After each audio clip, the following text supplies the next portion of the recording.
Yo, what's up, Hivers? Hope everybody's good on this Friday. I'm actually recording this on a Thursday. I like to do the vlog, plan out the songs, instead of just rushing it in the morning like I used to do a couple years ago. But anyway, big news in the music world from two bands that excelled in the 90s. One started in the 90s. One had one album in the late 80s and 89, but really became iconic with their singles from that first 89 album being on radio in 1990 and then coming out with a shorter EP in 92 and having a song all over alternative rock radio from it. Can you guess who? Explosive, huge second full-length album in 1994. One of the songs, and this is alternative rock. This is not poppy stuff. Actually, one of the songs actually makes it to pop radio. A song called Closer. Bounce, bounce. You know what I'm talking about? 9 Inch Nails. And the Foo Fighters. Christopher Walken. He's hosted SNL twice when the Foo Fighters have been on. Once was like back in the day in the 2000s. Maybe it was the 90s. I don't even know. And then once was like a couple years ago. And Christopher Walken's like, so do you want me to emphasize the Foo or the Fighters? And they're like, I guess Fighters. Foo Fighters. Anyway, I don't do a good Christopher Walken. So yeah, 4-tune Friday on 90s Friday. I'm going to do 2 tunes from the Foo Fighters, 2 tunes from 9 Inch Nails. Every song will be from a different album. And yeah, that's really about it for 4-tune Friday. Bonus jam, I'm going to do Queens of the Stone Age from their debut album. They only had one album in the 90s, 1998.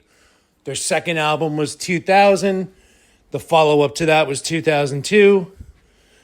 And obviously they were not like big and on the radio in 1998, 99. Their first touch of success was their second record. The song, whatever you do, don't tell anyone. I remember hearing it in the background of a Daria episode on MTV. And I think it got some light play on some alternative radio, but not a lot. I remember they opened for the Foo Fighters on that during that period.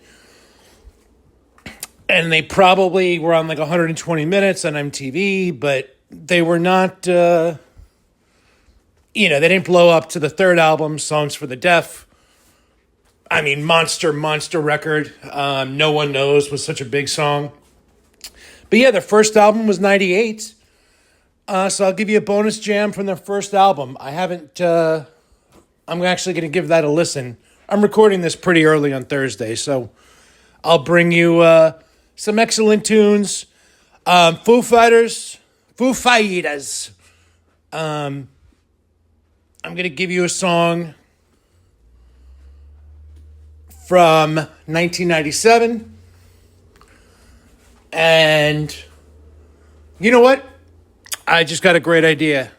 I'm going to give you 2 1997s because Trent Reznor released the song Perfect Drug from that year. It was on the Lost Highway soundtrack.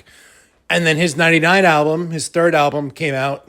And I love that record. So I'll pick a song off that. I'm going to give it a listen. And obviously the Foo Fighters' second record, The Color and the Shape, came out in 97. So we'll do it that way. So you get some 97, 99, a song from 9 Inch Nails, a song from the Foos. And again, they're in the news because everyone knows the Foo Fighters asked Josh Freese, their new drummer, literally was like, you know what, we don't need your services anymore. It's nothing personal. We love you, but you're out. And Josh Freese is literally the guy. He's the guy that a band calls, a big, popular, successful band calls, if their drummer sucks and they need something better on the record, or if a band loses their drummer. I know he's played on everything. But he was actually in the band Nine Inch Nails for a few years as a touring guy and in the studio.